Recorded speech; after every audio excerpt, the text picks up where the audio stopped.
د جمعې د مانځه نه پس وزل سورة اخلاص وي قل هو الله احد او وزل قل اعوذ برب الفلق وزل قل اعوذ برب الناس دا چې څوک د جمعې د مانځه نه پس وي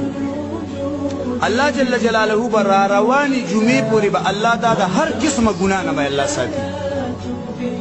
کومه غټه خبره ده او الله جل جلاله بدل د داسې زین رزق ورکړي چې د په وهم او ګمان کې به او خدا مقروضي د غر برابر قرضونه په د باندې الله به ټول پټول قرضونه به الله د دخل لري پابندي به څوک کوي ٹھیک ده یو بل وظیفه ده تفهم په دې کوته باندې درې دې ځل د مانځنه په سبحان الله درې دې ځل الحمدلله سلور دې ځل الله اکبر درې دې ځل سبحان الله درې دې ځل الحمدلله سلور دې ځل الله اکبر تا دې مکوا دومره ټیم دی الله له ورکړې دی او دستي او کومول دی او بیا چې پاسي نه په دې کوته باندې دا وایي څوک چې دا تسبیحات کوي جناب رسول الله فرمایي کو د سمندر د زد برابر د ګناهونه الله دې ورته معاف اول ځکه نبی علیہ الصلوۃ والسلام فرمایي مفهوم دا چې الله به تر مرګ پورې د دلاتونه چاته نه محتاج کوي څنګه غټه خبره ده یار څنګه غټه خبره ده اعمال د دې باندې به څوک کوي پابندي وکړو اخیری خبره نبی علیہ الصلوۃ والسلام فرمایي څوک ماسخوتن د اودو کېدو په ټیم کې درې ځل قل هو الله احد سورت قل هو الله احد سورت درې ځل وي دته به د یو قرآن د ختمېدو ثواب ملو شي د دې پابندي به څوک د جمعې د مانځه نه پس وزل سورة اخلاص وي قل هو الله احد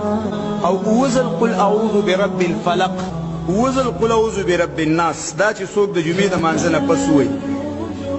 الله جل جلاله بر رواني جمعې پورې به الله دا د هر قسمه ګناه نه به الله ساتي کومه غټه خبره ده او الله جل جلاله بدل د داسې زین رزق ورکړي چې د په وهم او ګمان کې به او خدا مقروضي د غر برابر قرضونه په د باندې الله به ټول پټول قرضونه به الله د دخل لري پابندي به څوک کوي ٹھیک ده یو بل وظیفه ده تفهم په دې کوته باندې درې دې ځل د مانځه نه پس سبحان الله درې دې ځل الحمدلله سلور دې ځل الله اکبر